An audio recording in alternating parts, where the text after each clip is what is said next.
യിരെമ്യാ പ്രവചനം 18-ാം അധ്യായം 4-ാമത്തെ വചനം. കുശവൻ കളിമണ്ണുകൊണ്ടുണ്ടാക്കിയ പാത്രം അവന്റെ കൈയാൽ ചീത്തയായിപ്പോയി. എന്നാൽ കുശവൻ അതിനെ തനിക്ക് തോന്നിയതുപോലെ മറ്റൊരു പാത്രമാക്കി. യഹോവയിൽ നിന്ന് യിരെമ്യാവിന് അരുളപ്പാടുണ്ടായത് ഇപ്രകാരമാണ്: നീ കുശവന്റെ വീട്ടിൽ ചെന്ന് അവിടെ കുശവൻ ഉണ്ടാക്കുന്ന പാത്രങ്ങളെ മനസ്സിലാക്കി അവിടെ ഞാൻ നിന്നോട് സംസാരിക്കാനായിട്ട് ആഗ്രഹിക്കുന്നു. അങ്ങനെ കുശവന്റെ വീട്ടിലേക്ക് പോയ യിരെമ്യാവിന് ദൈവം ചില പാഠങ്ങൾ പഠിപ്പിക്കുകയാണ്. അതിലൊരു പാഠമാണ് നാം 4-ാം വാക്യത്തിൽ വായിച്ചത്. കുശവൻ തന്റെ കളിമണ്ണുകൊണ്ട് ഉണ്ടാക്കിയ പാത്രം അബദ്ധത്തിൽ അവന്റെ കൈയാൽ ചീത്തയായിപ്പോയി. പക്ഷേ കുശവൻ അതിനെ നശിപ്പിച്ചില്ല. പ്രത്യുത കുശവന് ബോധ്യമുള്ളതുപോലെ മറ്റൊരു പാത്രമാക്കി തീർത്തു.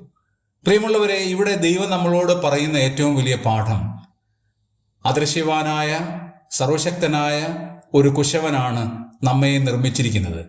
ആ ദൈവത്തിന് തോന്നിയതുപോലെ ബോധിച്ചതുപോലെ ബെച്ചമായ ഒരു പാത്രമാക്കി മാറ്റാനായിട്ട് ദൈവത്തിന് സാധിക്കും. നമ്മുടെ കുറവുകളല്ല, നമ്മുടെ പ്രശ്നങ്ങളല്ല, ദൈവത്തിന്റെ ബോധ്യമനുസരിച്ചാണ് ദൈവം കാര്യങ്ങളെ ക്രമീകരിക്കുന്നത്. നമ്മുടെ ഇഷ്ടമനുസരിച്ചല്ല, നമ്മുടെ ആഗ്രഹങ്ങൾ അനുസരിച്ചുമല്ല ദൈവം പ്രവർത്തിക്കുന്നത്.